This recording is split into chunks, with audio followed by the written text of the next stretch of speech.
Yaxshimisiz? Kayfiyatlar zo'rmi? Barchamiz bugungi darsga tayyormizmi? Tayyor. Unday bo'lsa, keling, bugungi adabiyot fani darsimizni O'zbekiston Respublikasi Davlat madhiyasi bilan boshlasak. Tayyormisiz? Turib olamiz o'rnimizdan.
Tanlashimizdan maqsad bizning guruhimizda ham Lengistahuzga o'xshagan bolalar bor.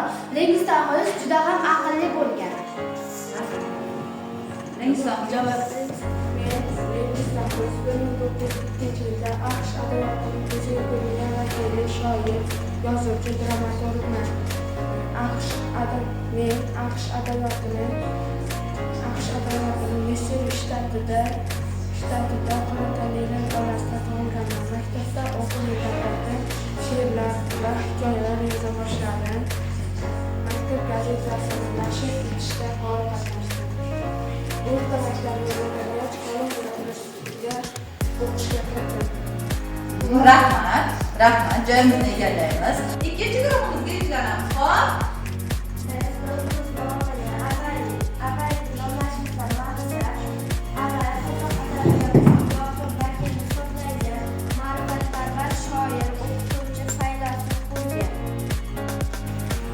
Rahmat. Men avval 1865 yilda tug'ildim. Ibrohim Xonanboyev. Men avval adabiyotga qiziqqan edim. Birinchi bo'lib uyimda tayyorlandim va birdaniga madrasa va rus maktabiga bordim. Rus maktabida madrasadayoq she'rlar yozishni boshladim. Rahmat. Barakalla. Biz Avazildan nomi bilan bo'lishimizdan maqsad u shoir bo'lgan ko'plab she'rlarini qo'shiq qilib kuylagan. Biz ham Avazillarga o'xshab shoir bo'lamiz. Rahmat. Men Avazilda 1884 yil Sevarda tavallud topganman. Men birinchi bo'lib maktabda otam saroyda sartarosh bo'lib ishlasa ham men maktabda kichkinaligimdan boshlab adabiyotga qiziqqanman va kichkinaligimdan adabiyotni yaxshi bilganman. Rahmat Erkinjon, o'tirib rahmat. O'tilgan darsda kim aytadi? Qanday vazifa berilgan edi? Uyga vazifa. Qani, Umida qizim, turing. Siz bizni o'tgan dars adabiyot fanida Abay va Avazillar she'rlarini yod olib kelishni Demak biz uyga vazifa, Avaz va Abayullar she'rlaridan yod olish edi. Qani hamma jamoalarni o'tiring. Hamma jamoamiz tayyormi darsga? Unda boshlaymiz. Birinchi jamoadan so'raymiz uyga vazifalarni va ularni baholar bilan baholaymiz. Qani o'quvchilar, kim birinchi boshlaydi ajoyib she'rlardan? Keyingi Umida qizim.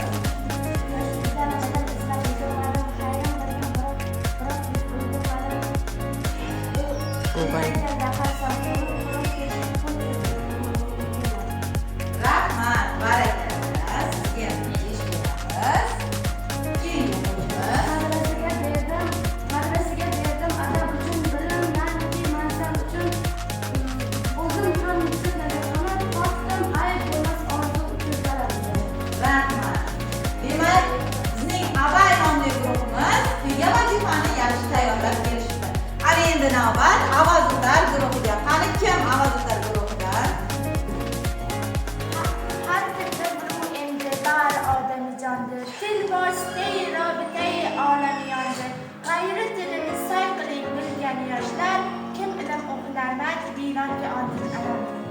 Barakalla, juda chiroyli. Marhamat. Yana kim bu guruhdan? Qani? Shabona. Ayni yaxshi birga suhbat Avaz. Toki topkaysan saodat Avaz. Do'stlarim bo'lsin desang ahli jahon, xulqi shuhlikka qil odat Avaz. Rahmat kattajon. Boshqa yana bormi aytuvchilar? Bo'ldimi? Bu sizga berilgan qo'shimcha topshiriq edi, shundaymi? O'zi o'tgan mavzuimiz hamma mavzu edi, kim aytadi?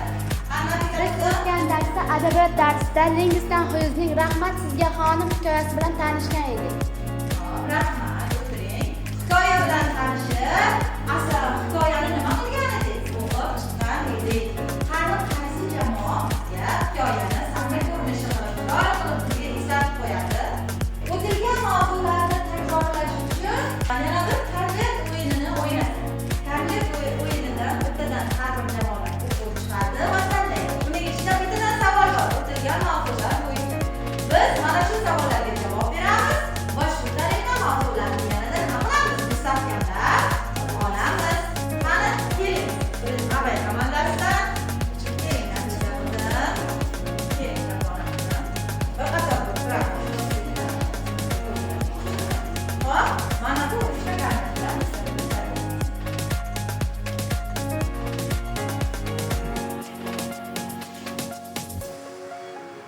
Ochamiz va o'qib javob beramiz.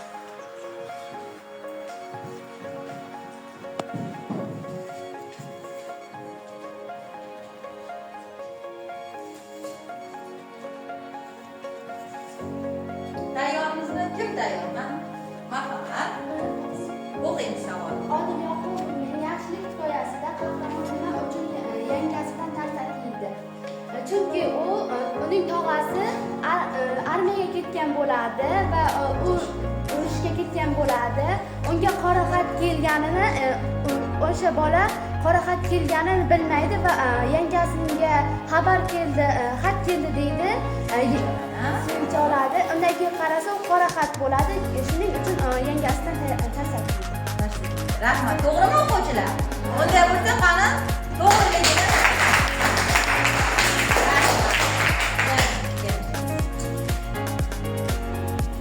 mana ikkinchi jamoa. Tayyormisiz? Tayyor emas. Siz baho so'rab ketmadingiz, salom.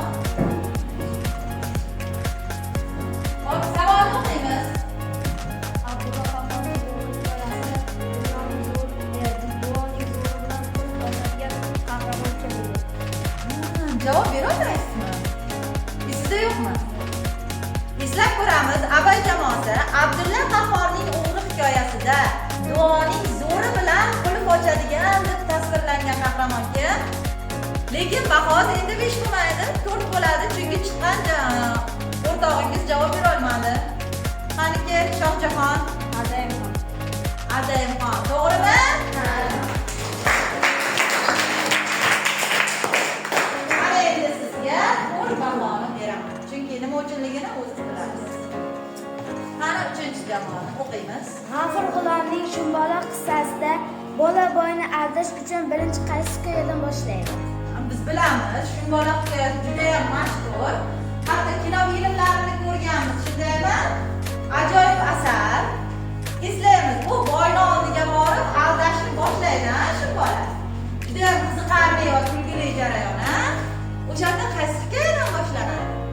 Qani, salom. Nima deb boshlaydi Shumbola boyni yoniga borgan?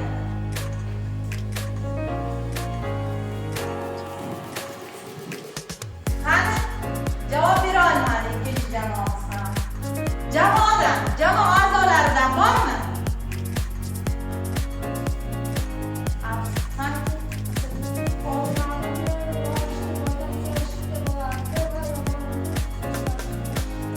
O'sha yolg'on, to'g'ri. Olmani terishni boydan so'ragani boradi va qaysi voqea bilan boshlanadi yolg'on? Qaysi voqea bilan? O'qimabsiz, shu joyni boshqa komandalar tayyor ko'ryapsiz mana. Sizga 3 ni beramiz va joyizga taklif qilamiz. Va boshqa komandadan javobni so'raymiz. Qani, yana.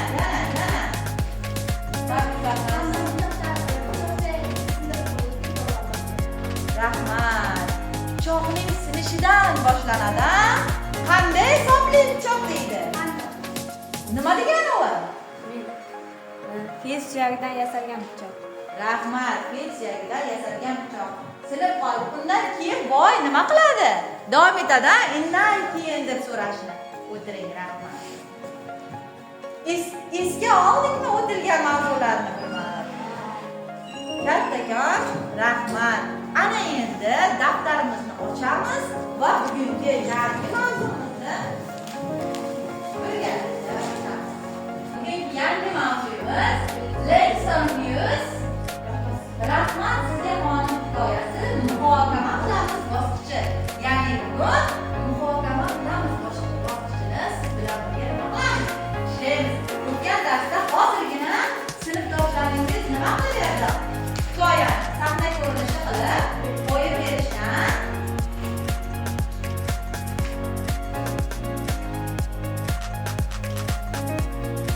Bugungi darsimizning rejasi birinchi bo'lib Lesson News hayoti va ijodini yodimizga solib olamiz. Ikkinchisi hikoya qahramonlari tavsifi, ya'ni har bir qahramonning yaqinda alohida nima qilamiz har bir qahramon bilan tanishamiz yana bir bora. Uchinchisi topshiriqlar bilan ishlaymiz va birgalikda nihoyat xulosa yasaymiz.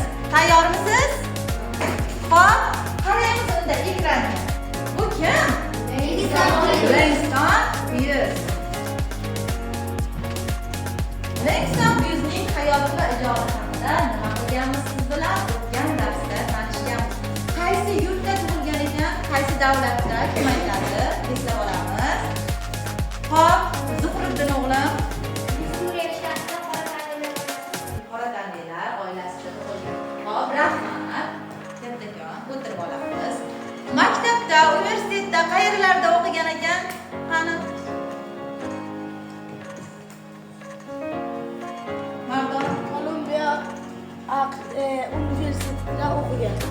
universitetida o'qigan. Rahmat.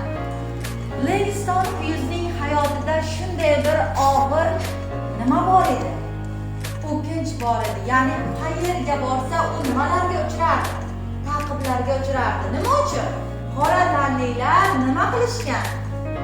Quyi tabaqa deb aytishdi. Rahmat. O'sha davrda qora tanlilarga nisbatan quyi tabaqa sifatida ko'rilgan. Shuning uchun ham maktabda ham, universitetda ham nima bo'lgan u? Ezilgan sinfdoshlari tomonidan, shunday ham. Shuning uchun ham universitetni nima qila olmaydi?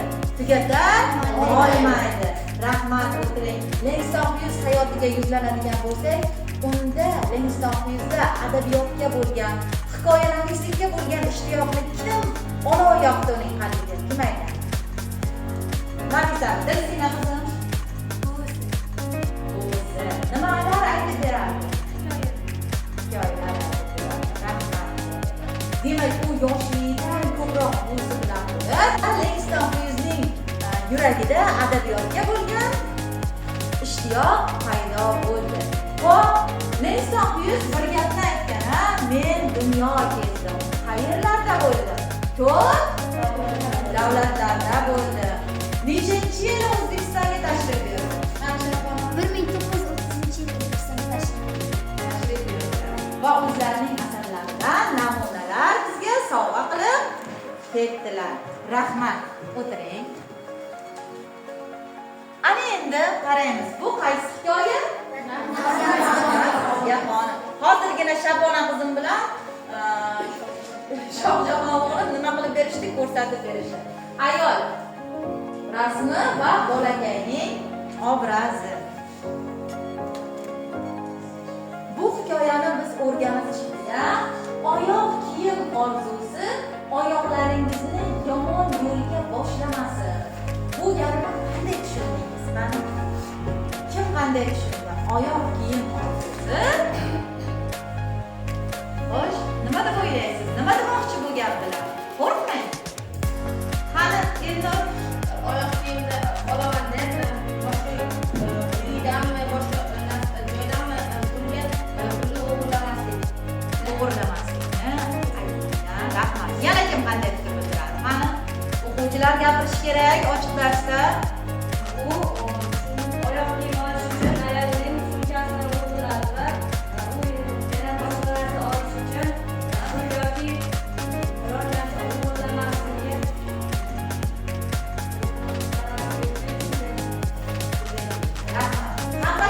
Siz hozir yoshsiz, to'g'rimi? Sizning o'zingizga yarasha nimalaringiz bor? Orzu, havas bor. To'g'rimi, bolajonlar? Hammaning orzu, havasi bor. Mana shu orzu, havasga yetishish yo'lida qanday yo'l tutmoqchisiz? Har qanday yo'l bilan yetishavering. To'g'ri,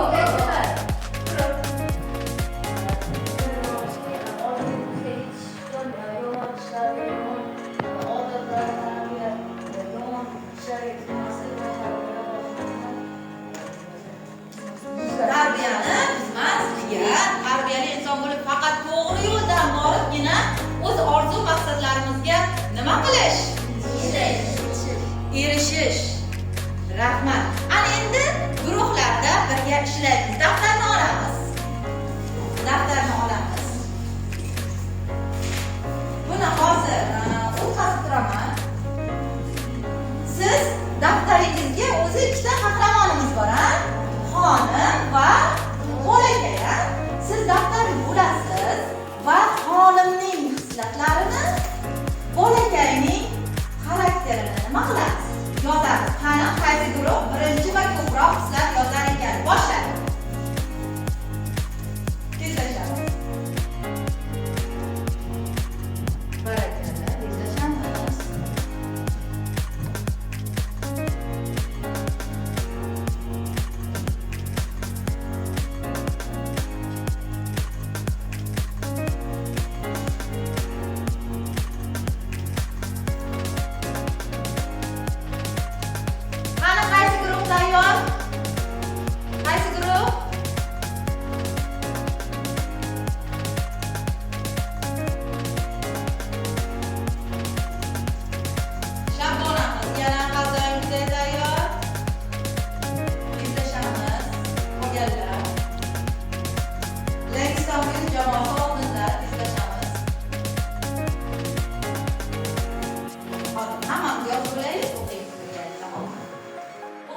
Tezlashamiz, mana tezlashamiz.